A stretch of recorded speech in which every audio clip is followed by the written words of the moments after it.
반갑습니다. 오대영 라이브 오대영입니다. 박종준 경호처장이 경찰에 출석하기 전 사직서를 제출했습니다. 자신이 체포가 되면 차장에게 권한을 위임하기 위한 것으로 보입니다. 최상목 권한대행은 사직서를 수리했습니다. 짚어보겠습니다. 그럼에도 윤석열 대통령은 점점 더 고립될 것으로 보입니다. 국방부와 경찰은 경호처의 요청에 협조하지 않기로 했고 경호처 안에서는 동요가 크게 일고 있다고 합니다. 마지못해서 하는 것이다. 춥고 부끄럽다. 이런 반응들이 나옵니다.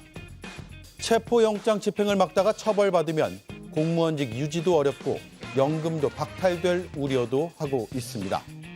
지난 1차 영장 집행 때와 상당히 달라진 분위기입니다. 함께할 네 분을 소개해드리고 이수진 앵커의 브리핑으로 시작하겠습니다.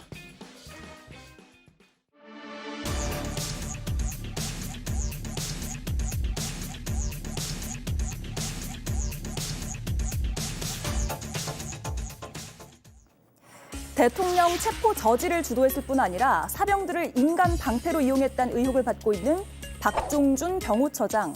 3번의 소환 끝에 드디어 경찰에 출석했습니다. 저는 현직 대통령 신분에 걸맞는 수사 절차가 진행되어야 한다고 생각합니다. 우리나라의 국격에 맞게 수사 절차가 진행되었으면 하는 바람입니다. 박 처장은 아이러니하게도 국격을 이야기했습니다. 문제는 이런 인식이 여당 전반에 깔려 있다는 점입니다. 대통령이 과연 죄를 가졌느냐 안 가졌느냐 이거를 밝히는 데 목적이 아니라 그냥 체포하느냐 마느냐에 무슨 목숨을 거는 것 같은 상황입니다.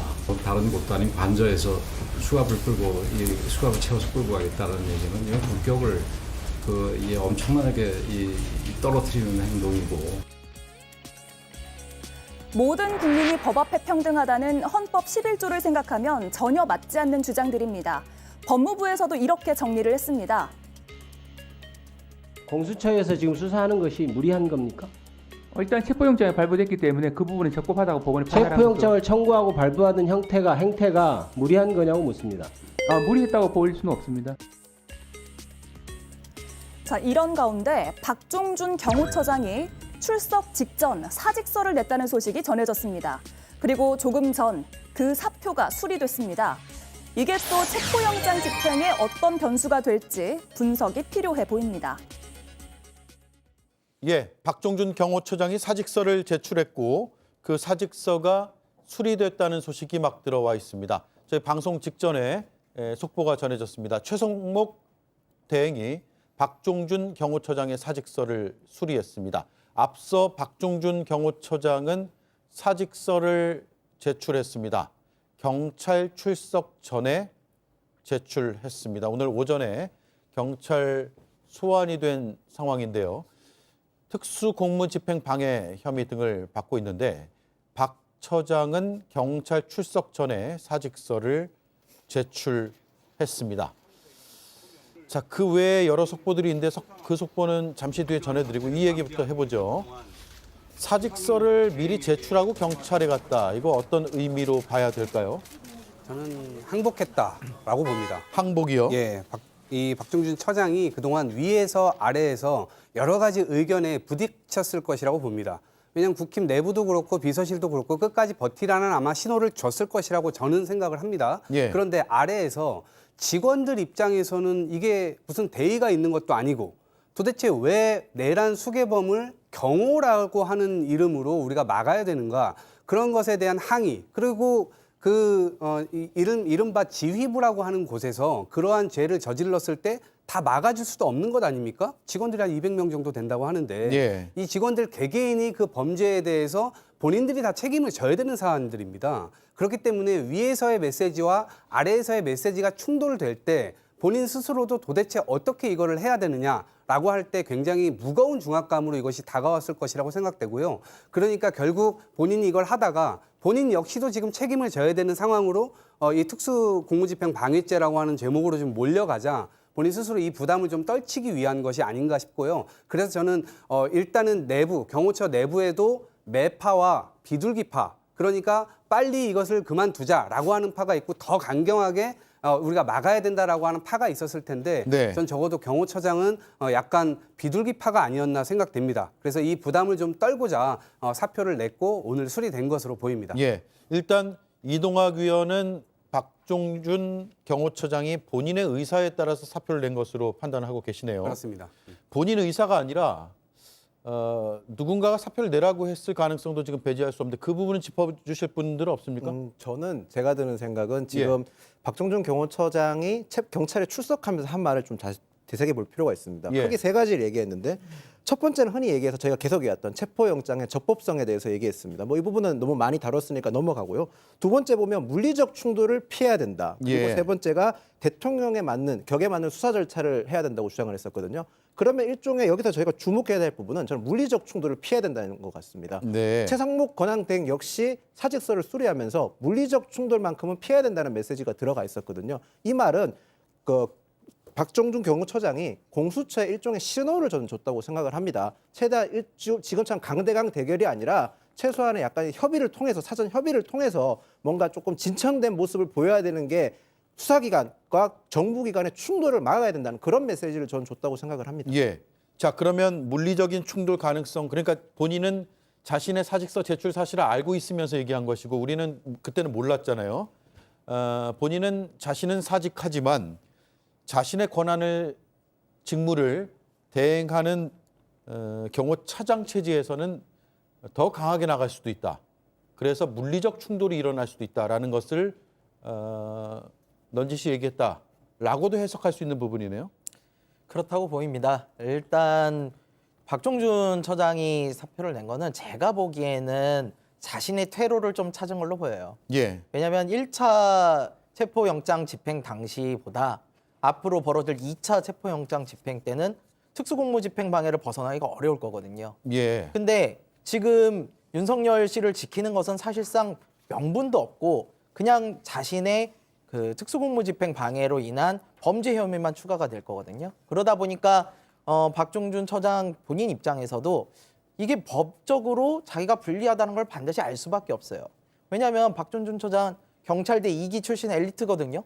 지금 뭐 나오면서 말로는 영장의 위법성이라든가 이런 거에 대해서 이야기했지만 법원에서 정식으로 발부한 영장에 대해서 경호처장이 어떻게 위법성을 이야기할 수 있습니까? 네. 이제 그런 부분들에 대해서 자신이 물러날 곳이 없다는 판단을 했다가 오늘 마침 수사 들어오길래 그래 그러면은 내가 가면서 사퇴하고 나는 사표 내고 함으로 인해 가지고 나는 좀 빠져나가자. 내가 순장조가 될 수는 없다. 그래서 지금 현재 경호처의 모습을 좀 대변해 주는 것은 아닌지 예. 그런 모습이 좀 보입니다. 자, 세 분의 말씀을 제가 종합해 볼게요. 일단 본인 스스로 백기투항했다라는 쪽의 의견이 좀 강한 것 같습니다. 왜냐하면 2차 집행 때 경호처장으로 계속 있으면 더 강한 충돌이 불가피할 것으로 보이고 그럴 경우에 범죄 혐의는 더 분명하게 추가될 가능성이 있기 때문이다라는 것이죠. 첫 번째. 그리고 두 번째는 그렇기 때문에 법원의 영장이 발부된 그 법원이 발부한 영장을 물리적으로 막는 행위 자체는 겉으로는 위법하다 혹은 부당하다는 점을 얘기하고 있지만 본인 스스로도 법적 처벌을 피할 수 없다는 것을 알고 있기 때문에 스스로의 퇴로를 열었다라는 게 두 번째. 이 정도의 분석으로 이야기하면 되겠네요. 그리고 물리적 충돌 가능성까지 얘기했기 때문에 향후에 자신의 직무를 대행할 경호처장 체제에서는 더 강한 물리적 충돌 가능성도 있어서 그런 것도 미리 경고 혹은 알렸다라는 측면도 우린 오늘 경찰 출석 장면에서 볼 수가 있다라는 말씀 정도로 정리를 하면 될 것 같습니다. 자, 일단 최 대행은 공수처와 경호처의 대립이 지금 해소될 수가 없다라고 입장을 냈고요. 현행법으로는 그 충돌을 피할 출구를 찾기가 어렵다라는 게 최상목 대행의 입장이었습니다. 두 기관의 갈등 출구를 뚫기가 어렵다라고 판단을 했습니다. 그리고 그 해법으로 여야가 합의를 해서 위헌 소지가 없는 특검법을 마련해달라고 최 대행이 국회에 요청을 했습니다. 특검법 마련으로 공수처와 경호처의 대립이 해소될 것이다. 그러니까 특검법 마련으로 해소될 것이라는 건 수사 주체, 그리고 수사의 권한 문제가 해소될 것이다. 이렇게 보면 되겠네요. 예, 대단히 정치적인 이 언어입니다. 예. 그러니까 경호처장은 사실상 대통령의 신체 위해를 가하냐 안 가하냐 이러한 기본적으로 프로토콜이 있는 것이고 그 프로토콜에 의해서 대통령을 경호하는 것인데 사법 질서에 의해서 영장이 발부됐고 그 영장 발부에 대해서 그 누구도 막을 수는 없습니다. 예. 그런데 지금 두 기관이 충돌한다라고 얘기를 하고 있지 않습니까? 대단히 정치적인 언어일 뿐만 아니라 저것은 사법 체계를 정면으로 부정하는 단어죠. 그런데 본인 내심에는 이러한 부분이 잘못됐다라는 걸 깨닫고 있었을 가능성이 전 크다고 보고 그럼에도 불구하고 저 자리에서는 마치 대통령의 말을 그대로 대변하는 듯한 말을 전달한 겁니다. 그런데 저것은 전 격가지라고 보고요. 예. 결국엔 시간 문제다. 그래서 대한민국이란 나라가 지금 40여 년 동안 수많은 사람들의 눈물과 땀과 목숨, 피와 이렇게 민주주의를 차곡차곡 쌓아왔는데 한순간 이 계엄이라고 하는 것으로 민주주의가 무너지고 독재 국가로 변할 뻔했습니다. 그런데 이제 그것을 제대로 처벌을 하지 못하게 되면 결국 사법도 무너지게 되고 이 나라 자체가 완전히 무너지기 때문에 대통령이 법을 지키지 않는다. 그러면 어느 국민이 그 법을 지키겠습니까? 예. 그러한 차원에서 우리가 이걸 바라보고 법 집행은 누구도 예외 없이 특혜 없이 평등하게 다 적용되어야 된다라고 하는 것을 이번에 완전히 드러내야 된다. 이렇게 봅니다. 예. 자, 최상목 대행이 특검 법안을 합의해달라고 강조를 했는데 이 특검은 어제 부결이 됐죠. 결국 폐기가 됐습니다. 그런데 그걸 떠나가지고 일단 여야 합의로 지금 추진하는 움직임이 있긴 있습니다. 그런데 그것이 거의 유일한 해법이고 현행 법상으로 경호처와 공수처의 충돌은 피할 수가 없다라고 얘기하는 거잖아요.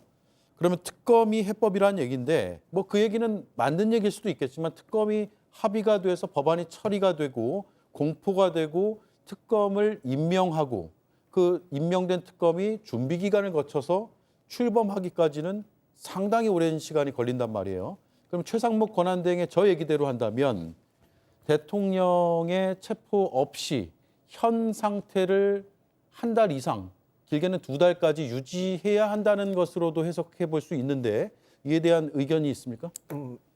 예, 최상목 대행이 원래 직위가 뭐였습니까? 경제부총리였습니다. 경제에서 가장 중요한 게 무엇입니까? 심리와 타이밍이거든요. 근데 지금 우리 12월 경제 어땠습니까? 나라의 신용카드 매출액이 거의 35% 정도 떨어졌다고 그래요. 예. 지금 주가도 엄청 떨어지고 환율은 치솟고 있어요.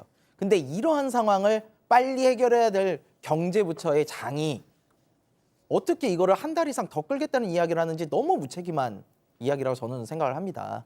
그리고 국회를 통과하는 것은 기본적으로 통과하는 것 자체가 여야 합의가 된 것이라고 봐야 됩니다.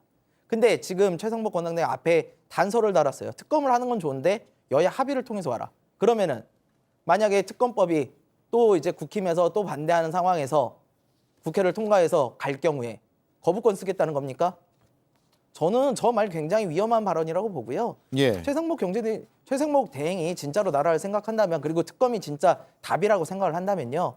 이번에 지금 현재 어쨌든 여야가 좀 합의를 하려는 움직임이 있는 상황에서 법안이 통과가 된다면 그거에 대해서 거부권을 쓰지 않을 것을 지금 즉시 국민 앞에 천명을 해야 된다. 그래서 흔들리는 경제 상황도 좀 잡아야 된다. 이런 말씀 드리고 싶습니다. 예. 자, 그래픽 하나 다시 한번 준비해 주시죠. 자, 그렇게 되면 일단 누가 권한을 대행하느냐. 김성훈 경호차장이 일단은 대행을 하게 되겠죠? 네, 아무래도 자연 순번상 당연히 이제 지휘권이 승계가 될 텐데요.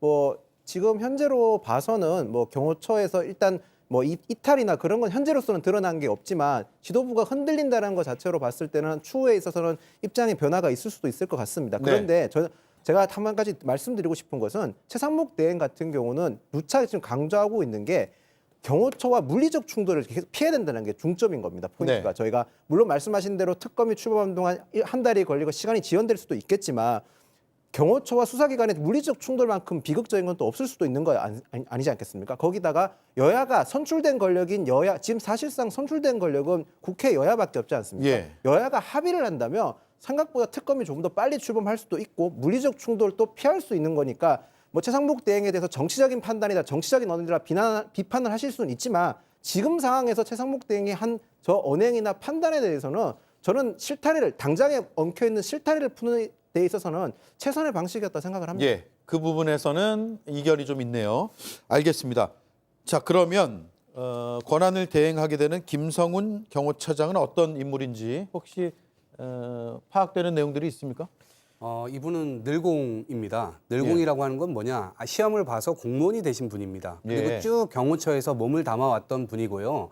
근데 이분이 지금 알려지기로 용현파, 그러니까 전 국방부 장관이었던 김용현 전 장관의 이 하수인이다라고 하는 그런 꼬리표가 붙어 있고요. 또 하나의 또 꼬리표가 붙어 있는데 김건희 라인이다라고 하는 표현이 붙어 있습니다. 예. 그러니까 이분이 지금 강경파로 분류가 되고 있습니다.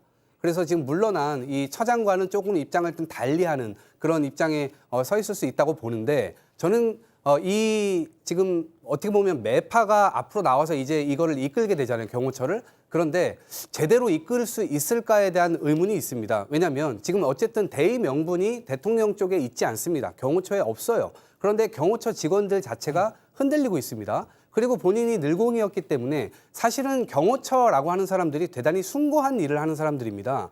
대통령이 되려고 하는 이 많은 사람들 중에 그래도 국민의 어떤 표를 받아서 대통령이 됐고 나라의 중요한 결정, 역사적인 결정을 하는 그 사람을 신체적 위해로부터 완전히 지키는 일을 하는 겁니다. 자신의 목숨을 걸고서라도요. 네. 그런 자부심을 갖고 일하는 사람들인데 지금 하루아침에 불법 위헌적인 계엄을 통해서 지금 국가의 위신이 완전히 추락되었고 그다음에 사법적으로 영장까지 정상적으로 발부되었는데 이 부분 자체를 경호처가 막는다. 신체적 위해도 아닌데요. 이거를 막는 그 명분이 지금 없는 상태에서 밑에서는 굉장히 부글부글 할 겁니다. 그래서 이 부분들을 끝까지 경호차장이란 분이 앞으로 대행을 하게 될 경우라도 책임져 줄 수 없는 일이기 때문에 이 지점에서는 역시 경호처장이 겪었던 그러한 이 의문 혹은 불안함 이런 것들을 차장 역시도 겪게 될 거다 이렇게 생각을 합니다. 예. 자, 김성훈 경호차장이 이동학 위원회 분석으로는 김용현 전 장관 라인, 동시에 김건희 여사의 라인이다. 그리고 상당히 이번 사안에 대해서 강경한 입장을 유지해왔던 인사다라는 것에 대해서는 대체로 동의하세요? 이 김성훈 차장과 이광우 경호본부장 이 두 분이 사실 경호처의 숨겨진 실세로 예. 그동안 계속 이야기가 나왔었어요. 그리고 이 김성훈 차장 같은 경우는 원래 세종시에서 기획조정실장을 하던 인사 기획 파트에 계시던 분이거든요. 그런데 어떻게 갑자기 경호실의 차장급이 됐느냐? 이거는 사실 그 전에 경호처장이었던 김용현 씨에게 굉장히 잘 맞춰줬다라는 예. 이야기가 많습니다. 그리고 그걸 넘어서서 사실은 대통령의 술친구까지 해줄 정도로 굉장히 총애를 받는다. 이런 이야기까지 있어요. 그러다 보니까 굉장히 강성적이고 이제 대통령을 지키기 위해서 다 할 거다라는 생각을 좀 가지고 있다라고 주변에서 평가를 받고 있고요. 이 분이 지금 만약에 권한을 넘겨받아서 갈 경우에는 기존의 박종준 처장 일때보다 좀 더 오히려 경호처가 세게 움직일 수 있다. 그래서 그 기관 간 충돌이 굉장히 우려되는 부분이 있다라는 점을 말씀을 드리고, 근데 지금 김성훈 처장 역시 지금 경찰로부터 3차 출석을 받아놓은 상황이에요. 예, 출석 요구가 있었죠. 네, 내일까지거든요. 예. 내일까지 출석 요구 안 하면은 이 사람 체포해야 됩니다. 예. 이 사람을 체포를 해야지 괜히 일선에 있는 경호처의 말단 직원들끼리 그런 불상사가 생기지 않습니다. 그래서 지금 특수공무집행 방해 혐의를 받고 있는 이분에 대해서 3차 출석 안 할 경우에 경찰이 빠르게 조치를 좀 취했으면 좋겠습니다. 네. 자, 박종준 경호처장이 경찰 출석 전에 사직서를 제출했고 최상목 권한대행은 이를 수리했습니다. 여러 가지 이제 분석들이 나오고 있고 우리도 그걸 다뤘는데 어쨌든 이제는 경호처장의 신분이 아닌 상황에서 지금 이 시각에 경찰 조사를 받고 있는 게 되는 것이죠. 따라서 경찰 입장에서는 오늘 사실 경호처장을 소환한 뒤에 조사하고 나서 체포할 수도 있다 이런 얘기가 나왔는데 체포의 필요성은 좀 떨어졌다라는 분석도 나올 수도 있을 것 같습니다. 그 얘기는 관저 진입을 좀 용이하기 위한 목적의 체포였다면 그런 것이고 범죄 혐의의 그 무게에 대해서 체포 필요성이 줄어들었다고 말씀드린 건 아니고요. 자, 일단 요 정도 하고 여러 언론 보도를 지금 보면 경호처 직원들이 매우 추워한다, 불안해한다라는 얘기도 들리고 있고 지난 1차 영장 집행 때와는 완전히 다른 양상들로 경호처 직원들의 심리적 동요가 많다라고 합니다. 한가선 의원님. 네. 지난 1차 집행 때는 굉장히 강해 보였는데 지금 내부에서도 이런 동요가 있고 그렇게 되면 윤 대통령과 경호처 일부 인사들이 점점 고립되는 형국가 아니에요? 네. 지금 상황을 보면 공수처가 완전히 각성을 한 것 같습니다. 지난주에 체포영장 집행 실패에 대한 거센 비판 여론도 있었고 무엇보다도 정말 창피하다라는 의견이 많았거든요. 각성을 한 것 같고요. 어제 국회 본회의에서 긴급 현안 질의할 때의 모습을 봐도 대답하는 모습을 봐도 확연히 달라졌음을 알 수 있는데요. 국민의힘 측에서 윤석열 체포를 하기 어렵게 하는 좀 압박하는 질문들도 했었는데 네. 전혀 흔들리지 않았습니다. 체포영장 집행을 막는 행위에 대해서는 법치주의의 근간을 흔드는 그런 매우 위법적인 상태로 인식하고 있다라고 했고요. 심지어는 국회의원들이 막는다면 그것조차도 현행범으로 체포를 할 수 있다라고 했습니다.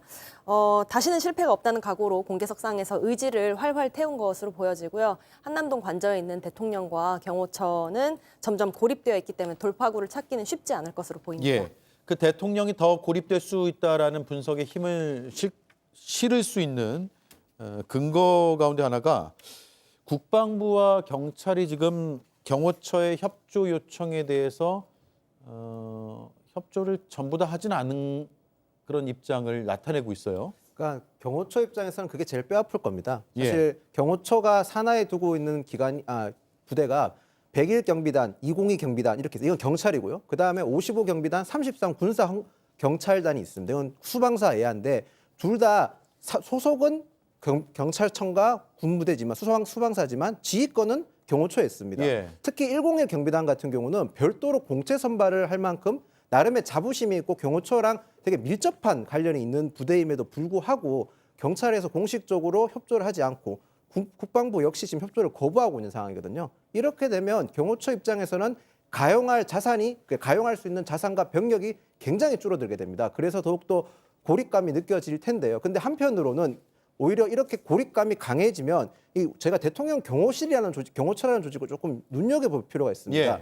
윤석열 대통령을 경호하는 게 아니라요. 대통령 경호실은 대한민국 대통령을 경호하는 조직입니다. 그렇기 때문에 상당한 자부심이라든지 조직의 특유의 끈끈함이라든지 저희가 모르는 외부적으로서 봤을 때 모르는 특수성이 좀 있기 때문에 어쩌면 더 결속시킬 수도 있는 상황입니다. 그렇기 때문에 누차 말씀드리지만 물리적 충돌을 피하기 위해서 여러 가지 방안을 마련해야 된다. 물론 그렇다고 해서 저는 적법 절차에 발부된 체포영장에 대해서 거부하는 걸 옹호하는 건 아니지만 최소한의 수사기관과 그다음 경호처의 물리적 충돌을 피할 수 있는 방안을 정치권이나 이런 좀 공수처가 조금 더 협의하는 모습을 보일 필요가 있다고 저는 말씀드리겠습니다.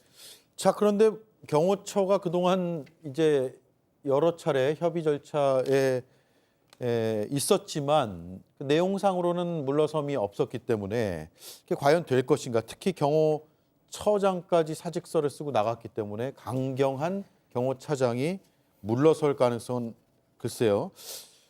많지 않아 보이는데 김성열 위원님.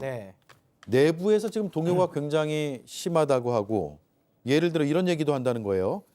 자칫하다가 경호처 직원들은 그러니까 경호처에 입사해서 계속 공무원으로 생활하고 있는 경호처 직원들은 불법에 가담해서 내가 이렇게 하다가는 처벌될 수 있구나. 공무원직 유지도 어려울 수 있겠구나. 연금 같은 공무원에게는 굉장히 중요한 이런 향후의 처우, 혜택 이런 것들이 박탈될 가능성도 있겠구나라는 점까지도 걱정하고 있다는 거예요. 실제로 그렇습니다. 왜냐하면은 이게 법원의 영장을 거부하는 행위 자체가 불법이라는 거를 사실 다 알아요.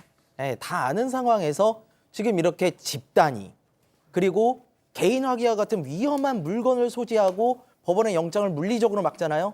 이러면 그냥 공무집행도 아니고요. 특수공무집행 방해가 돼요. 5년 이하의 징역에 처하는 공무집행방해에다가 가중처벌을 더한다고요. 그러니까 이런 법의 엄중함을 아는 사람들입니다. 그러다 보니까 아무리 위에서 명령이 내려와도 야 이거 내가 불법을 저지르면 안 되지 않아? 라는 생각을 안 할 수가 없는 거죠. 실제로요 공무원 행동강령 제4조에 보면요 어떻게 나와 있냐면은 상부로부터 부당한 지시가 내려올 때는요 이에 대해서 거부할 수 있게끔 되어 있어요. 그러니까 사실 항명죄를 걱정할 필요가 없어요. 다만 경호처의 뭐 특수성 때문에 그런다고는 합니다. 근데 경호처의 특수성을 인정을 해도 지금 경호처에서 하시는 일들은요 나중에 잘못하면 다 법원에서 처벌받을 수 있는 일들이에요. 그래서 저는 말단 이런 경비하는 분들에게 경호하는 분들에게 그런 부담감을 좀 주지 않고 위에 있는 사람들이 좀 터줘야 된다. 누가 터줘야 되느냐? 최상목 권한대행이 터줘야 되고 지금 경호처장 없어졌으니 경호차장, 경호본부장 이런 사람들이 아니 밑에 사람들 시키지 말고 자기가 가서 그럼 직접 막으십시오. 그렇게 정말 자기들이 생각하기에 위법하다라고 생각한다면 자기들이 막으십시오. 왜 엊그전 사람들만 시켜가지고 그렇게 막고 있습니까? 저는 그래서 이런 부분들에 대해서는 빨리 좀 정리가 돼야 된다. 그래서 더 이상 우리 젊은이들이 이런 거에 피해보지 않도록 했으면 좋겠습니다. 네. 자, 그리고 한가선 의원님. 네. 지금 굉장히 주목되고 궁금한 부분이 첫 번째 경호차장. 경호처장의 직무를 위임받게 되는 경호차장이 내일 경찰 소환 통보에 응할 것인가가 첫 번째인데 그보다 더 사실 궁금한 게 2차 체포영장이 언제 집행될 것이냐 이거든요. 근데 우리가 뭐 예상할 수는 없죠. 어떤 근거들이 없기 때문에. 그리고 이번엔 굉장히 밀행성을 강조해서 순식간에 들어갈 수도 있다 이런 얘기까지 나오고 있어서 그런데 오늘 오후에 수도권 4개 경찰청 소속의 광역수사단 지휘부가 총소집이 됐다라고 하는데 이게 어떤 의미가 있어 보입니까? 네, 이 정도의 경찰을 총 소집한다는 것은 정말로 체포에 절대로 실패하지 않겠다라는 의지를 다진 것이라고 보고요. 예. 이제 이제 경찰청 산하의 광수단 인력들 어떤 곳들을 이제 소집을 했는지를 보면은 마약범죄 수사대도 있거든요. 예. 시민들이 보시기에는 왜 마약범죄 수사대가 왜 투입되지라고 생각을 하실 수도 있어요. 근데 이곳을 보면은 영화 범죄도시에도 나왔던 그런 네. 마동석이 활동을 했던 곳이잖아요. 체포의 베테랑들입니다. 체포에 가장 최적화되어 있는 분들이기 때문에 예. 이렇게 투입된 것으로 보이고요. 사실 이미 여러 경로를 통해서 경호처의 지도부와 경호처 직원들이 갈등을 하고 있다는 것은 알려져 있잖아요. 그렇기 때문에 핵심은 지도부를 먼저 체포를 하는 것이라고 생각합니다. 지도부를 먼저 체포를 하면 그 다음에 이제 수수는 자연스럽게 이루어질 수 있을 것이라고 생각합니다. 예, 경호처의 수뇌부들을 먼저 체포하고 경호처의 이른바 스크럼을 좀 무너뜨린 뒤에 진입할 수 있다. 네, 이게요. 추가적으로 조금만 말씀드리면 이미 입건이 됐잖아요. 그러니까 김성훈 경호차장, 이광우 경호본부장, 이진아 경비안전본부장 다 입건이 된 상태입니다. 네. 근데 체포에 응하지 않고 있어요. 그런데 만약에 이들을 체포하러 들어갈 경우에 경호처들이 이들을 막을 아무런 권한이 없습니다. 그렇죠. 본인은 본인 스스로 도피를 하거나 응하거나 둘밖에 없죠. 그렇죠. 경호처 직원들은 대통령을 경호한다는 어떤 그런 일념하에 지금 있는 거거든요. 그런데 경호처 차장, 경호본부장 이 사람들 잡으러 들어갈 때는 이 사람들을 경호할 아무런 의무가 없어요.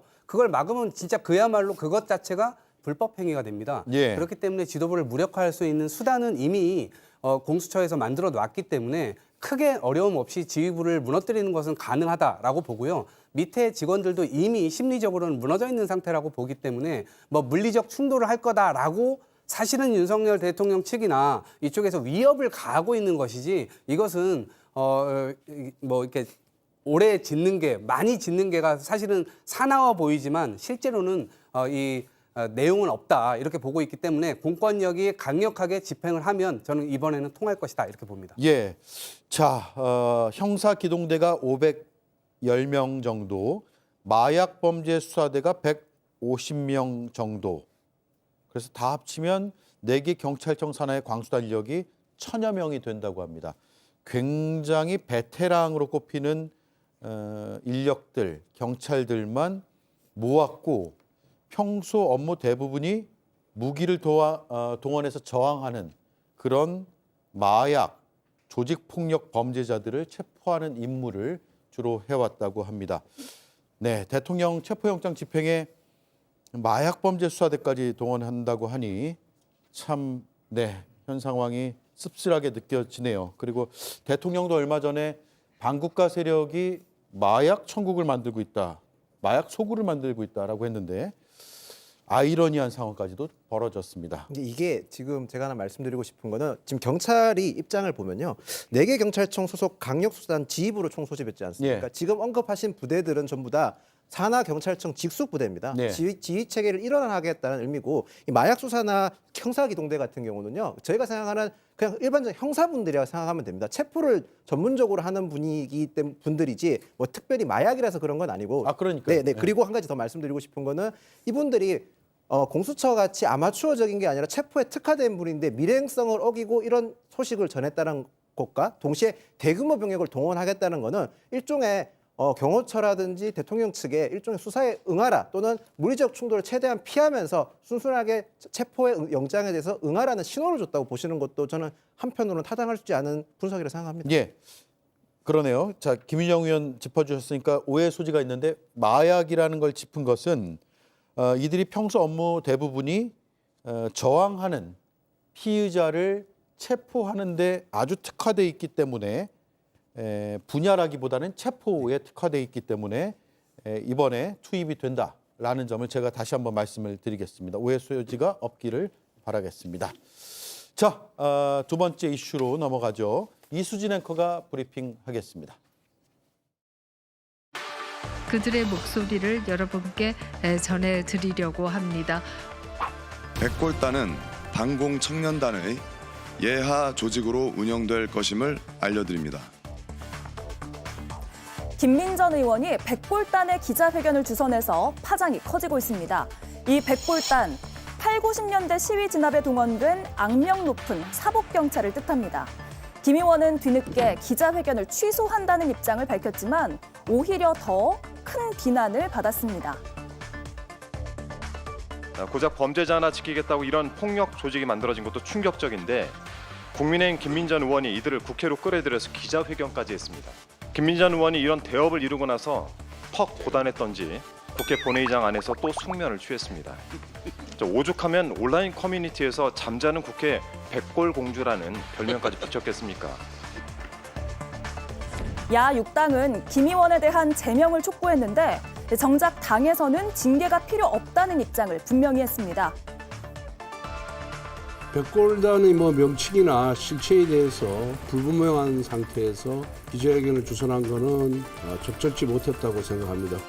김민전 의원이 본인의 실수를 인정하고 사과를 했기 때문에 징계 사유에 해당하지는 않는다고 보고 있습니다. 하지만 여당 내에서도 정말 해도 너무한다는 비판 목소리가 나오고 있습니다. 네, 해도 너무한다라는 목소리가 나오고 있다. 김영 의원은 어떻게 보세요? 그리고 당내에서 실제로 얼마나 신랄한 비판들이 나오고 있습니까?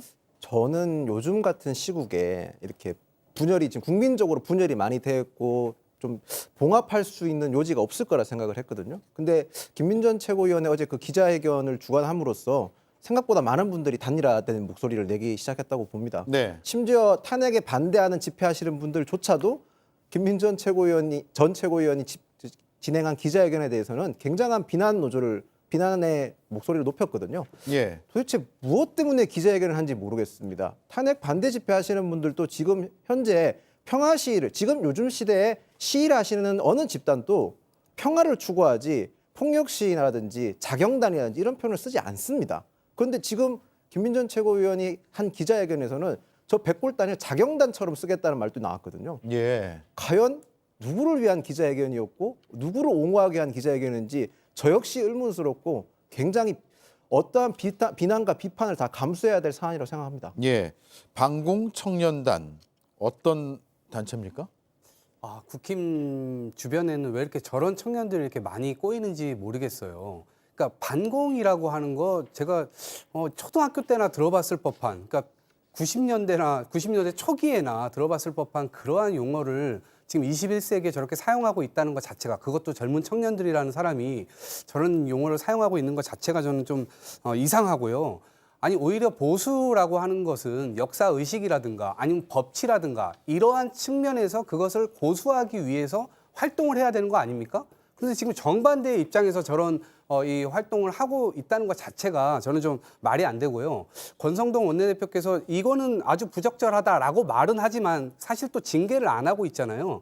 그런 측면에서 뭔가 이 부분에서 말과 행동이 좀 다르게 또 돌아가고 있는 측면이 있어서 내심으로는 필요한 일을 했다고 또 인식을 하고 있지 않을까 이런 이제 우려가 들고 예. 사실은 이 영상에서 김민전 전 최고위원이 영상에서 저 기자회견을 하기 이전에 이미 기자회견문을 검토하는 영상까지 나와요. 근데 검토를 했다고 한다면 여기에 백골단이라는 용어가 자체가 들어가잖아요. 그럼 이것이 굉장히 부적절한다고 하는 것을 이미 인식을 했을 텐데 아무렇지도 않게 이것이 보수를 혹은 국힘을 대표하는 청년들이다. 라고 소개를 할 수가 있겠습니까? 예. 이렇게 하는 것이 좀 도저히 이해가 되질 않고 특히나 저 대표라고 하는 분은 이미 국민의힘에 공천 신청을 했다가 떨어져서 무소속으로 용산에서 출마하셨던 분입니다.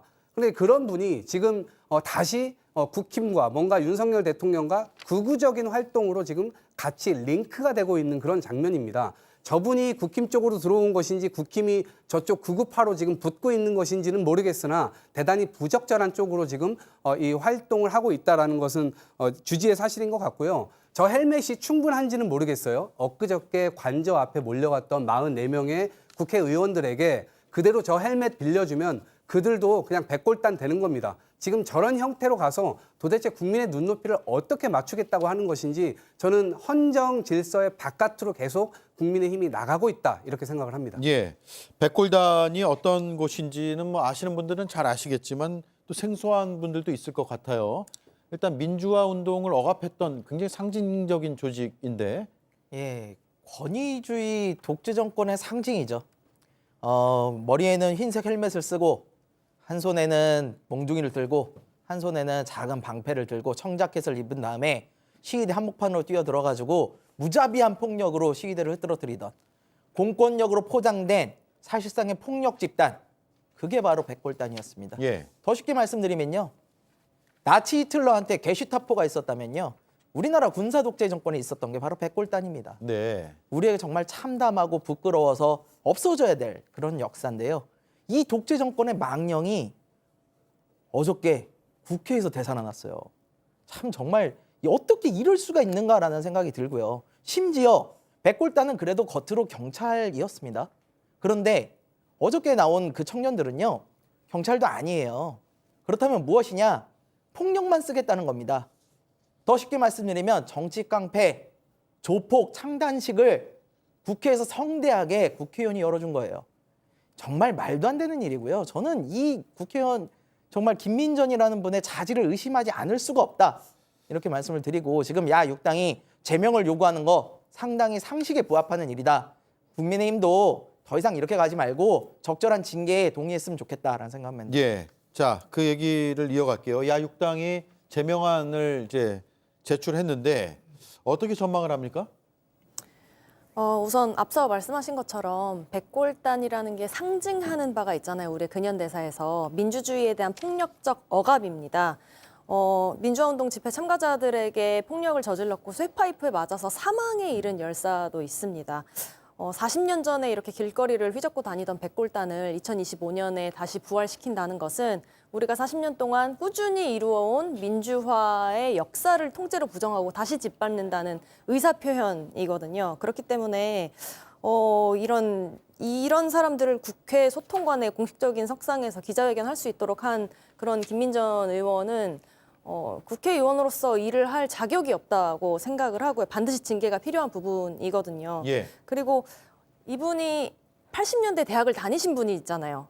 그렇기 때문에 백골단을 모를 수가 없는데 아무리 본인이 민주화운동에 참여를 하지 않았다고 하더라도 주변의 친구들이 맞고 끌려가는 것을 분명히 봤을 텐데 정말 눈과 귀를 다 틀어막고 친구들이 국가폭력 당하는 것을 애써 무시한 게 아니라면 모를 수가 없다고 생각합니다. 정말 그렇게 눈과 귀를 다 틀어막은 것이라면 공동체를 위한 마음이 애초에 없는 사람인 거고, 만약에 알고서도 이렇게 기자회견을 연 것이라면 국민들에게 거짓말을 하고 있는 것이죠. 예. 이러나 저러나 자격이 없기 때문에 제명을 하는 것이라고 생각합니다. 예. 자, 그러면 다시 한번 들어보죠. 김민전 의원의 이른바 백골단 기자회견 주소 당시 발언 들어보시죠. 눈보라가 휘날리는 밤에도 밤을 지새우면서 한남동에서 시위를 하고 있는지 그들의 목소리를 여러분께 전해드리려고 합니다. 파이버 모자를 쓰고 있어서 약간 위협적으로 보이실지 모르겠습니다만은 공권력도 위협받는 세상에 일반 청년들의 안전은 어떻게 보장될 수 있겠는가? 아마 여기에서부터 무릎 보호대에서부터 시작해서 모자까지 이렇게 쓰게 된 것으로 생각합니다. 네, 그리고 논란이 된 뒤에 자신의 페이스북에 글을 올려서 해명을 일단 했는데요. 기자회견장에 대한 정확한 정보와 배경을 파악하지 못한 채 회견을 주선한 것에 대해 송구스럽게 생각한다고 했고요. 자발적으로 참여한 다수 그리고 윤 대통령 지지 청년들의 입장을 적극 수용해 기자회견을 철회하기로 결정했다라고 했습니다. 기자회견을 했는데 철회하는 건 뭐죠? 철회가 안 되잖아요. 일단 했기 때문에. 그러니까 작금의 상황에서 국민의힘의 목소리가 국민들께 지금 신뢰를 받기가 굉장히 어려운 상황이지 않습니까? 그래서 사실 많은 저희 국민의힘 소속분들이 굉장히 힘들어하고 있는 건 사실입니다. 그런데 김민전 전 최고의 저런 발언과 저런 기자회견 그리고 기자회견을 취소한 저도 처음 들어본 거든요. 예. 저런 게 국민들에게 저희가 더 다가가기 어렵게 만들어서 굉장히 허탈한 감정도 들고 저런 발언에 대해서는 검토하지 않고 기자회견했다는 걸 스스로 자임하는 꼴인데 검토 안 한 것도 아니지 않습니까? 또 한편으로는. 네. 어떠한 변명으로도 국민께 사과를 받을 수 없는 상황이라 저는 생각을 합니다. 오늘 아까 말씀해 주셨던 비난, 비판 겸허히 다 받아들여야 된다고 저는 생각을 합니다. 네, 자 여당 안에서도 거센 비판이 이어지고 있습니다. 김웅전 국민의힘 의원은 망해가는 당을 죽으라는 것이다. 그냥 주무셔라 라고 했고요. 정광재 국민의힘 대변인은 80년대에 대학 다니신 분이 백골단을 몰랐다니 놀랍다라는 입장을 나타냈습니다. 자, 그런데 이게 끝이 아니에요. 김민전 의원이 해명과 함께 음모론도 내놨는데 한 청년이 보내준 글을 공유한다 라면서 작성자가 누군지 알 수 없는 글을 공개를 했습니다. 백골단이라는 이름부터가 프레임 공작이라면서 민주당에 이용당했다는 주장이거든요. 한번 보시죠. 순진한 청년들을 이용해 자신의 영향력을 과시하는 특정 세력이 존재한다. 민주당 계열에서 오랫동안 활동해온 경력이 있다. 한마디로 프락치 공작이다. 이동학 의원님. 네. 의견 주시죠. 지금 아무 말이나 하고 있는 것 같아요. 국민의 어찌 보면 선택을 받아서 의회에 들어갔는데 저런 말을 막 할 수 있습니까? 그리고 지금 저렇게 어떤 글을 캡처해서 올리면서 저 해명을 했는데 저 해명이 맞지도 않아요. 누가 줬는지도 몰라요. 그 해당 당사자도 모릅니다. 아무 글이나 올려놓고 자기가 마치 피해자인 것처럼 코스프레를 하고 있는, 오히려 거꾸로 지금 프레임을 씌우는 이상한 지금 논리에 가 있거든요. 특히나 그 지목된 당사자, 민주당 당원이 아니냐라고 지목된 당사자는 국민의힘 책임당원이라고 본인이 밝혔습니다. 이런 상황을 계속해서 만드는 것인지 도무지 이해할 수가 없고요.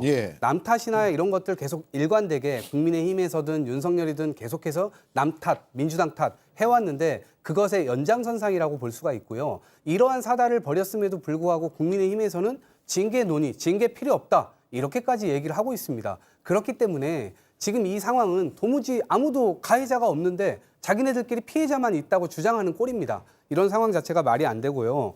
아무리 자유의 나라라고 하지만 비상계엄, 말도 안 되는 불법 위헌적 계엄을 통해 놓고 이렇게 자유의 나라를 사실상 말살시키려고 해놓고 본인도 저렇게 아무 말이나 해도 지금 잡혀가지 않잖아요. 이런 나라를 그동안 얼마나 힘겹게 만들어 왔는데 지금 그 말살시키려고 하는 그 편에 서가지고 저런 기행을 보인다는 것은 전 도저히 말이 안 되고요. 저 백골단이라는 친구들, 저 친구들 역시 어찌 보면 사법의 법 집행을 그대로 방해하겠다는 의지를 국회에서 만천하에 드러낸 것 아니겠습니까? 그럼 전 국민들의 지지도 받을 수가 없거니와 저는 김민전 의원이 저렇게 무슨 프레임을 걸거나 혹은 제대로 된 사과조차도 하지 않고 있는 것이 어쩌면 정치적으로는 국민의힘 파트에서는 이득을 얻었을 것이라고 생각합니다. 오히려 자신의 어떤 이 위협적인 어떤 정치적 입지를 좀 더 지지층에게 소구하고자 하는 그런 노력의 일환이 아니었는가라는 생각이 들고요. 오히려 이것에 대한 비난이나 이런 것들이 저는 그냥 표면적이고 내부적으로는 마일리지를 쌓았다라고 보는 게 훨씬 더 합당하다 이렇게 봅니다. 예, 국민의힘 지도부는 징계는 없다는 입장이고요. 권성동 국민의힘 원내대표가 징계 사유에 해당하지는 않는다고 보고 있다라고 밝혔습니다. 한가선 의원님, 네. 내란 특검법에 찬성표 던졌다고 알려져서 김상욱 의원에게는 탈당을 지금 권유하고 있는데 김민전 의원은 괜찮다. 상대당이기 때문에 뭐 비판이 좀 자유로울 수는 있겠지만 이건 상식적인 눈높이에서 한번 이 사안을 논평해 주시죠. 네, 이중잣 때도 사실 문제지만 국민의힘이 지금 어느 방향으로 기울고 있는지를 보여주는 장면이라고 생각해서 굉장히 우려스럽습니다. 예. 정당이 아무리 이런 어떤 공동의 가치를 실현하기 위한 정치적 결사체라고는 하지만 그 안에서 다양한 의견이 존재할 수 있는 것이잖아요. 국회의원은 국민들의 의견을 대리해서 의견을 수렴하고 표출을 하는 사람들입니다. 그렇기 때문에 보수를 대표하는 사람들도 우리 5천만 국민이 보수를 지지하는 국민들이 다 똑같은 생각을 하고 있지 않잖아요. 다양한 의견을 표출할 수 있어야 하는데 이런 김상욱 의원에게 탈당 권유를 한 것은 실제로 뭐 물리적인 손을 대지 않았을 뿐이지 입틀막과 똑같은 결과를 보여준다고 생각하거든요. 예. 그렇기 때문에 이런 입을 틀어막는 것도 문제지만 그 틀어막는 방향이 이런 그래도 헌법에 대한 그러니까 비상계엄을 잘못됐다고 말할 수 있는 그런 위헌적이지 않은 그런 발언을 하는 사람에게는 입틀막을 하고 그리고 이런 정말 말도 안 되는 40년 전으로 되돌아가는 독재 정권으로 되돌아가는 그런 상징성을 부활시킨 사람에게는 괜찮다고 하는 이런 정말 큰 문제라고 생각합니다. 방향성이 전혀 잘못됐다라는 지적이시네요. 알겠습니다. 자, 네 분의 말씀을 여기까지 듣고 다음 시간에 또 뵙겠습니다. 금요일입니다. 주말 잘 보내시기 바랍니다. 고맙습니다.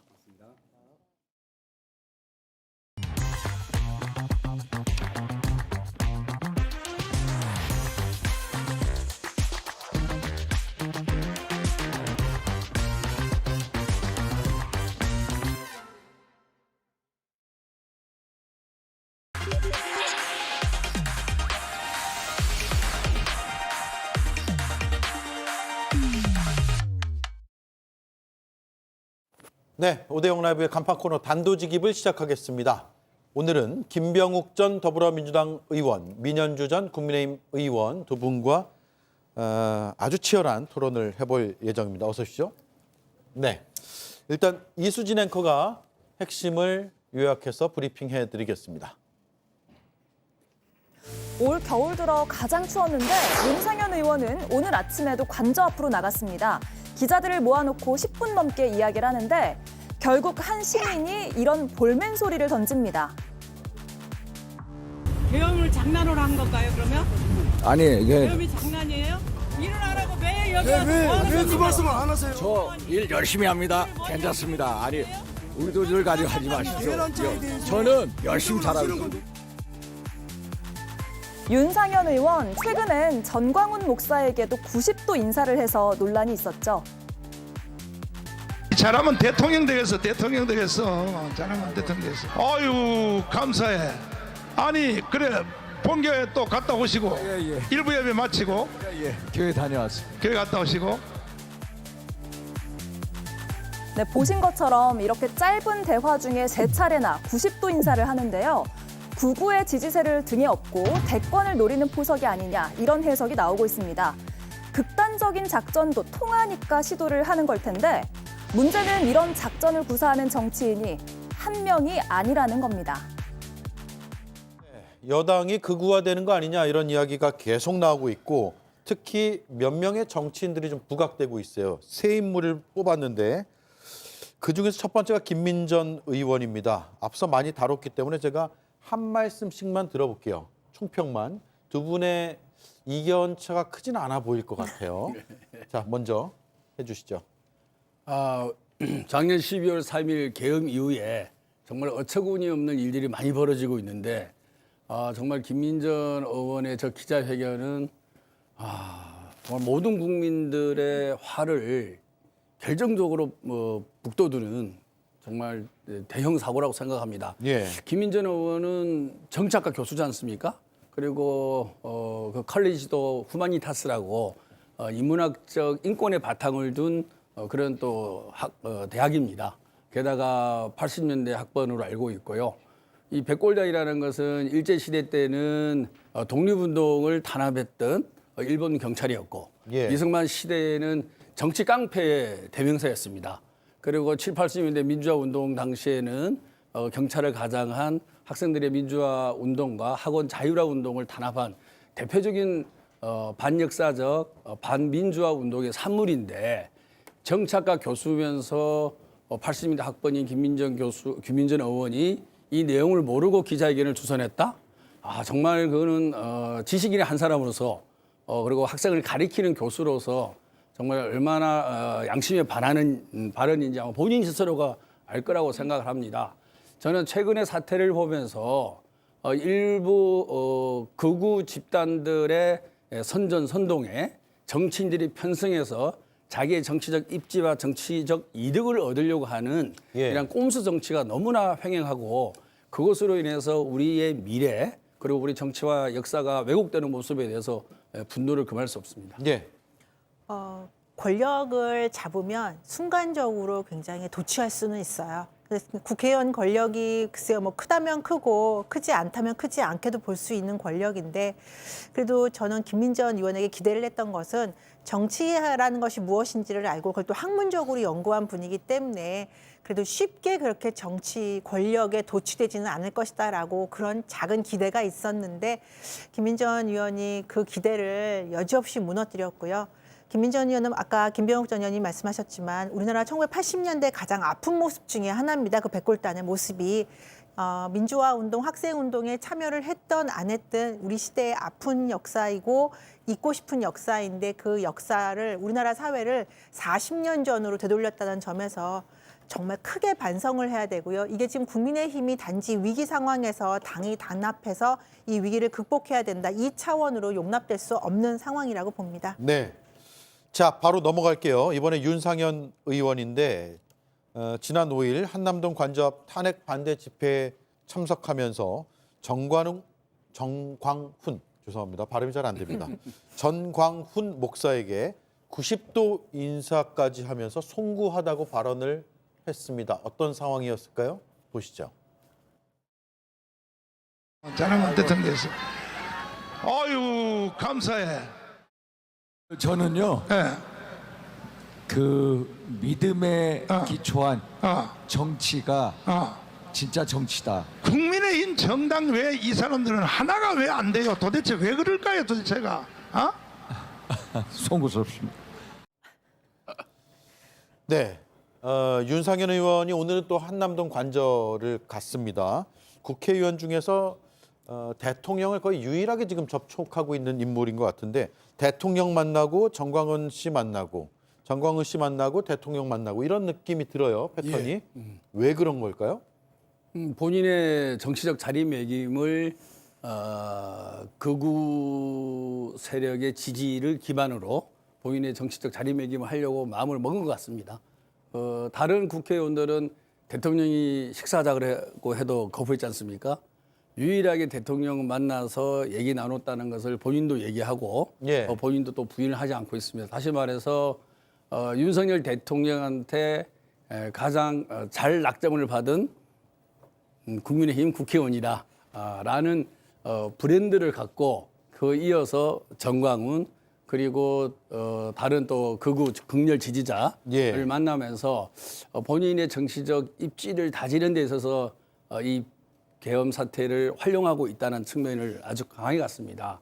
다시 말해서 국민의힘 내에서 그동안에 당대표도 출마했고 많은 정치적 좌절이라 그럴까 큰 기반을 쌓지 못했습니다. 이 기회를 통해서 국민의힘의 지도부의 한 일원으로서 한 세력의 중심으로서 굳건히 서면서 본인의 이후 정치적 행보를 함에 있어서 이 비상계엄 사태를 활용하는 그런 모습을 보이고 있고요. 이러한 모습들이 참 우리 국민들에게는 상당히 안타까운 모습이죠. 이 극우라는 것은 사실 이 혐오와 증오를 기본으로 한 배타성이 가장 기본 원칙이거든요. 네. 다시 말해서 국민을 갈라치는 겁니다.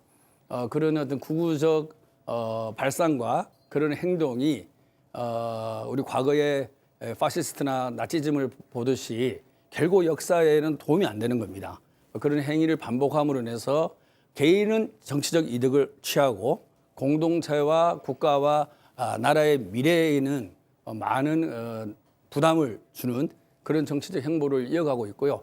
그런 부분에 대해서 보수층에서도 좀 이 문제를 제대로 간파를 해서 네. 정말 제대로 된 보수의 길을 가게끔 좀 따끔한 충고도 하고 그럴 필요가 있다고 생각합니다. 네. 윤상현 의원이 5선이에요. 수도권 5선이에요. 이제 할 수 있는 다음 정치적인 행보는 당대표 내지는 대권 도전이거든요. 그 정치적 행보에 윤석열 대통령의 위기가 찾아왔고 윤상현 의원은 아마 판단을 대통령과 함께 이걸 지지하면서 그 다음 단계로 나아갈 발판을 마련할 수 있다라고 판단을 한 것 같습니다. 네. 굉장히 전략적인 정치인으로 평가받거든요. 지금 극우 단체라고 하는 이런 단체들의 지지를 한번 받고 나면 저는 그 현장을 가본 적이 없는데 그 현장을 가본 분들은 한번 그 환호를 받고 나면 달라진다 그러더라고요. 기분이. 예. 그러니까 윤상현 의원이 몇 차례에 걸쳐서 저 환호를 받고 지지층들의 열광을 받아보면서 아 내가 이걸 발판으로 다음번 당대표 내지는 대선 후보로 나아갈 길을 마련할 수 있겠구나라는 판단을 한 것 같고요. 물론 뭐 대통령과의 개인적인 의리를 지키려고 하는 의도도 있겠죠. 근데 오늘 뭐 여론조사 얘기 다음 이제 또 할 수 있을지 모르겠지만 갤럽 여론조사 대권 다음 대선 차기 대권 후보를 보면 윤상현 의원 이름이 없어요. 예. 이제 그렇다는 거는 국민 일반이 평가하는 것과 극우 지지층이 평가하는 건 확연히 다르다는 거거든요. 근데 또 한편으로는 김문수 장관이 지금 1등으로 나오고 있거든요. 그러니까 보수 한번 진영에서는요. 띄워주시죠. 그래픽이 네. 준비되어 있거든요. 네, 자연스럽게 그 얘기를 네. 해보죠. 예, 말씀 이어가시죠. 김문수 장관이 보였던 행보를 보면 정치적으로 급선회를 하면서 국민의힘 보수 계열에 입당한 이후에 굉장히 강성 보수층의 성향을 보이고 있습니다. 네. 그래서 그것이 처음에는 비판을 받았지만 국민의힘이 위기에 처할 때마다 김문수 지사에 대한 많은 지지층, 극우들의 지지층이 형성이 됐어요. 아마 이것이 윤상현 의원을 비롯한 지금 국민의힘 내부에서 극우 성향을 보이는 이 정치인들이 롤모델로 삼고 있는 것이 아닌가. 김문수 장관을 굉장히 불행한 상황입니다. 이렇게 해서는 결코 대선에 이길 수 없음에도 불구하고 이런 모습을 보이고 있는데요. 윤상현 의원도 저는 이 상황을 분명히 합리적으로 분석 못할 거라고 생각하지 않아요. 그런데 네. 지금의 국면에서 인지도를 높이고 지지층을 붙잡고 있기 위해서는 이 길이 최선이다라고 하는 전략적 선택이라고 저는 그렇게 네. 봅니다. 자, 김병욱 의원님. 예. 저 그래픽 한번 보시죠. 예. 윤상현 의원이 지금 궁극적으로 가고자 하는 방향은 저 김문수 장관 저 자리인가요? 현재로서는 김문수 장관을 벤치마킹하고 있지 않을까. 저 자리를 생각하고 위해서 있습니다. 지금 행보를 하고 있다. 네, 그렇죠. 그러니까 저는 우리 민현조 의원님도 분석했듯이 국민의힘이 대선을 포기한 것 같아요. 대선은 이미 안 된다. 포기를 하고 당내의 헤게모니를 쥐고 이것을 통해서 내년에 있을 지방선거 또 그 이후에 있을 정치 지형의 리더로서의 자리매김을 확고히 하는 그러한 기반으로 삼으려고 하는 정치인들이 꽤 있지 않을까라는 생각을 네. 합니다. 사실 지금 이 계엄 시국의 저런 극우적인 발상과 행동, 저런 행동 자체는 도저히 이해가 안 가는 거거든요. 전 세계가 경악하고 있는 이 비상계엄 사태에 일말의 사과와 반성 없이 자기 변명과 궤변을 늘어놓고 지지자들을 선전선동하는 모습은 결코 보수든 진보든 예. 정치인이라면 행할 수 없는 행위입니다.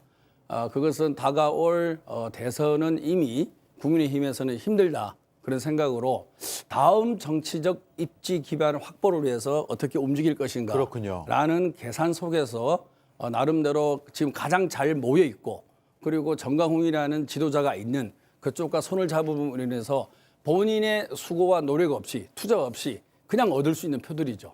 그래서 편승하는 프리라이딩을 통해서 자기 정책 기반을 넓히려고 하는 목적과 그다음에 윤석열 대통령의 지금 한남동 관저에서의 투쟁을 지지함으로 인해서 윤석열 대통령과 그리고 정광훈 목사의 지지를 한꺼번에 얻을 수 있는 그런 목표 하에 저러한 행위를 의도적으로 인위적으로 목적적으로 하고 있지 않을까라는 생각을 하고요. 근데 저런 모습들은 지금은 이게 진영과 진영 간의 대립 국민에서는 부각이 될지 모르겠지만 정말 대한민국의 진정한 지도자가 누구일 것인가라는 선거 국민에 간다 그러면 저는 많이 희석화되리라고 생각합니다. 예.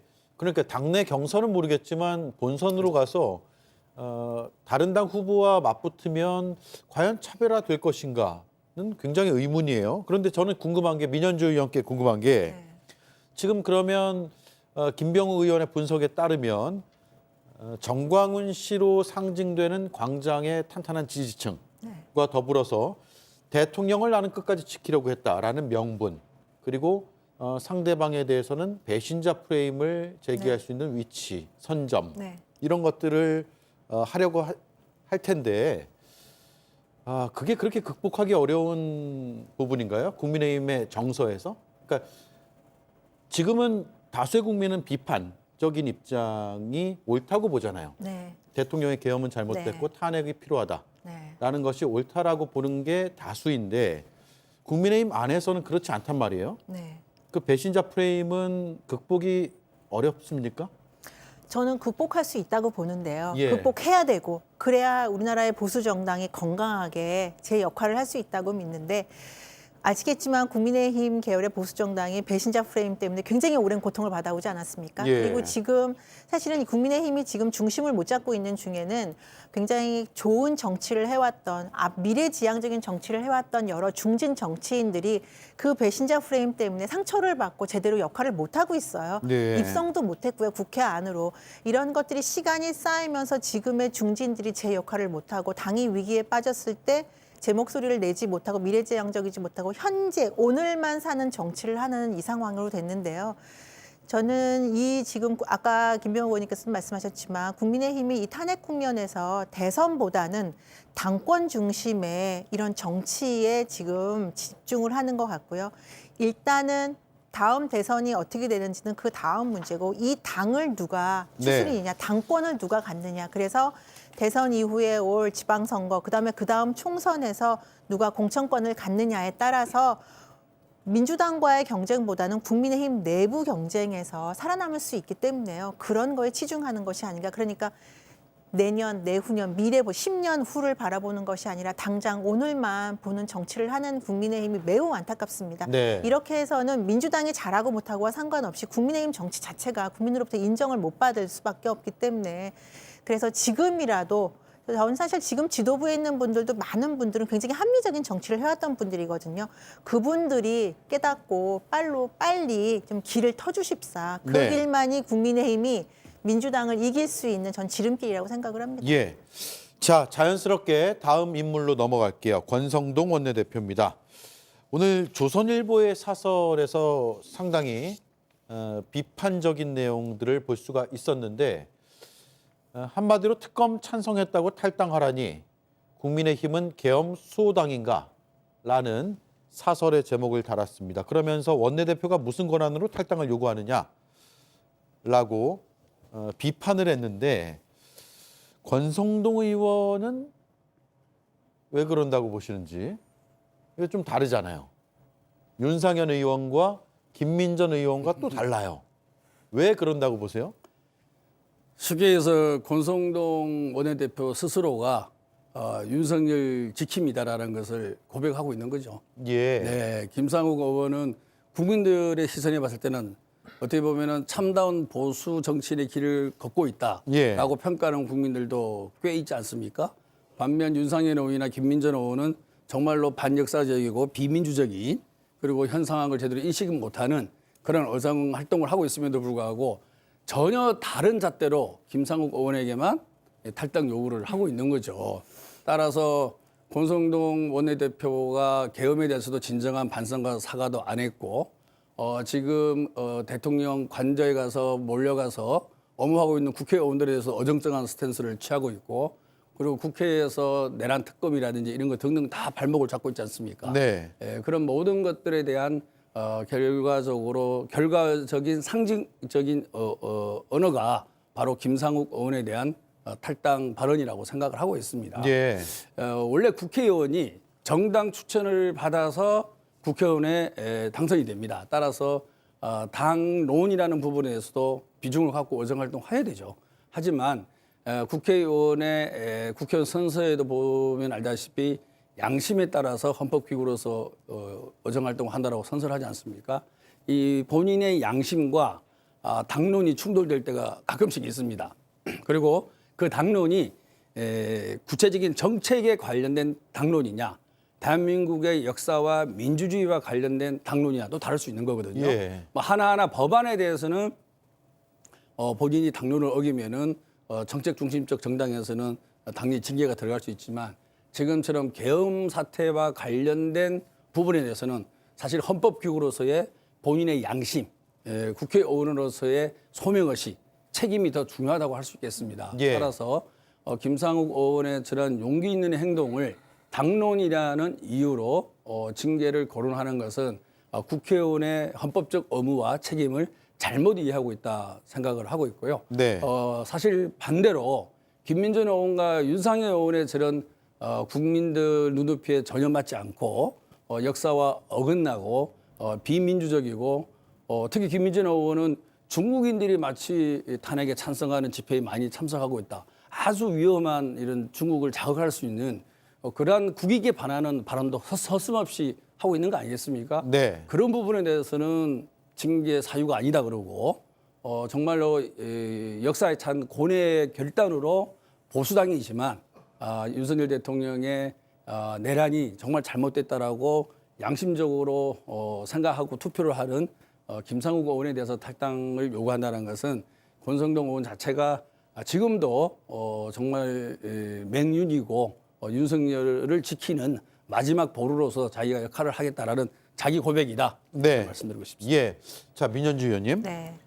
이게 녹취가 공개되면서 논란이 더 커졌단 말이에요. 근데 녹취가 의원 사이의 녹취이면 네. 둘 중에 한 명이 공개했을 가능성이 크잖아요. 제3자가 거기서 듣고 있다가 녹취만 하고 빠질 수가 없으니까. 또 저런 탈당 건의 같이 의미심장하고 굉장히 위험할 수도 있는 얘기를 누가 했을까요? 글쎄요. 들은 분이 했겠죠, 그렇죠? 예. 네. 아니면 이렇게 질문을 드릴게요. 공개하기가 어려운 부분인데 공개를 할 수밖에 없는 그런 상황까지 치닫게 된 국민의힘은 네. 어떻게 봐야 됩니까? 지금 국민의힘 내부의 가장 큰 심각한 문제는요. 윤석열 대통령을 옹호하느냐 아니냐의 문제를 떠나서 의원들 간의 신뢰가 깨진 문제예요. 예. 네. 국민의힘 소속의 의원들이 모두 다 같은 생각을 가질 수는 없고요. 모두 다 같은 방향의 정치 행동을 할 수는 없지만 그래도 서로 간에 믿고 신뢰해주는, 서로 믿어주는 게 필요한데요. 네. 이제까지는 사실 그런 걸 통해서 갈등이 생기고 어려움이 생겨도 극복해 나갔는데 지금 말씀하신 대로 어느 순간부터 국민의힘 내부에서 무슨 일이 나오면 녹취록이 나오고요. 예. 어느 순간이 생기면 캡처도 또 나오고요. 캡처가 나오고요. 예. 단톡방 캡처가 나오고요. 현역 의원 국회의원들이 진짜 이제까지 상상할 수 없었던 정말 기괴한 정치 행위들이 많이 나오고 있습니다. 이것은 결국에는 나만 살겠다는 또는 서로 믿지 못한다는 이런 기본적인 신뢰관계가 없는 것에서 비롯됐는데 뭐 그럼에도 불구하고 가장 큰 문제는 권성동 원내대표가 탈당을 권유했건 강권했건 탈당 이야기를 꺼냈다는 거에 문제가 있는 거죠. 저는 권성동 원내대표가 이거 뭐 치밀한 전략이고 대표들끼리 어떤 회의를 통해서 김연아에게 탈당을 해라라고 권유했다고 생각하지는 않고요. 네. 그 투표 결과랑 이제까지 최근에 몇몇 행보를 보면서 약간 욱한 심정이 있었던 게 아닌가 생각이 들어요. 저도 이제 권성동 원내대표와 같이 의원을 잠깐 했을 때 그 기질을 보면 그렇게 비합리적인 분은 아니거든요. 그런데 뭔가 원내대표로서 나의 리더십에 상처가 났다라는 거. 그다음에 아까 정광훈 목사도 얘기하지만 왜 하나가 되지 못해 이런 얘기들을 하지 않습니까? 네. 극우 세력들이 지지층이 그걸 통해서 국민의힘이 힘들지만 당신들 다른 생각을 갖고 있지만 지금은 내 말 따라줘. 근데 따르지 않는 거에 대한 약간의 화남 그거에 대해서 좀 격한 감정을 표현한 것 같은데요. 네. 권성동 원내대표도 지금쯤은 아마 그거 후회하고 있을 거라고 생각을 하고요. 국민의힘이 그래도 집권 여당입니다. 아직은. 그렇다면 이런 모습을 이런 반민주적인 모습을 보이면 안 되고 다른 목소리를 수용할 수 있을 때 더 지도부는 자신 있어 보입니다. 당당해 보이고요. 그래서 이런 문제는 그냥 에피소드로 지나가기를 저는 바랍니다. 알겠습니다. 네. 자, 시간이 벌써 다 돼버렸네요. 예, 김병욱 의원님 하실 말씀 많아 보였는데 다음 시간에 많이 시간 많이 드리겠습니다. 알겠습니다. 예, 오늘 빨리 가버려서 네. 아쉽고 다음 주에 또 뵙겠습니다. 고맙습니다. 네, 수고하셨습니다. 네. 메디컬 파라오. 메디컬 파라오는 목, 허리, 추간판 탈출증 치료를 위해 견인하는 정형용 견인장치이자 요추와 골반 주변 근육을 정위치로 교정하는 정형용 교정장치입니다. 메디컬 파라오. 여기도 콘드로이친, 저기도 콘드로이친. 비슷비슷한 이름들에게 따라할 수 있는 건 비슷한 이름. 딱 거기까지. 다양한 국가에서 연구된 관절 연골 건강지표 개선 확인. 이 정도는 남아야 이름값 하는 콘드로이친. 관절엔 콘드로이친 1200.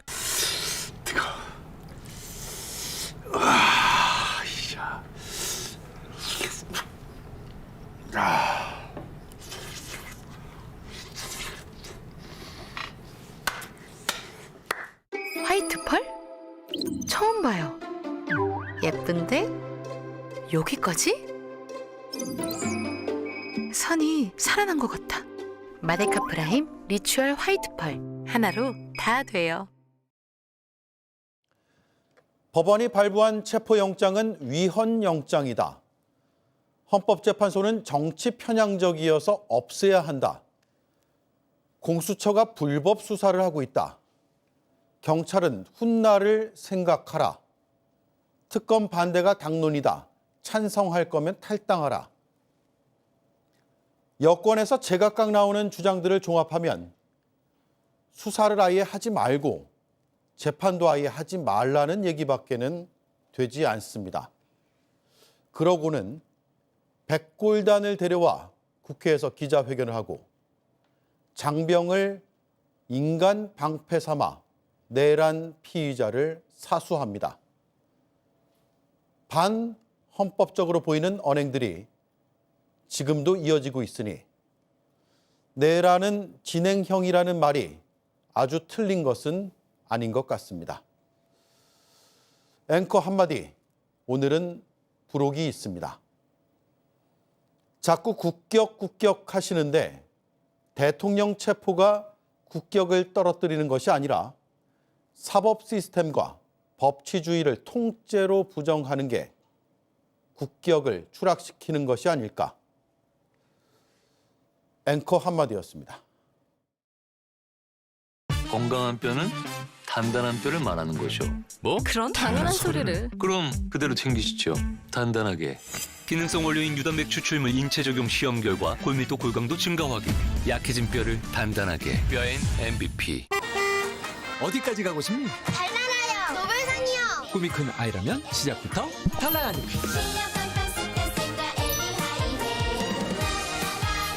앞서가는 1등 선배. 오케이, 다들 점심 먹자.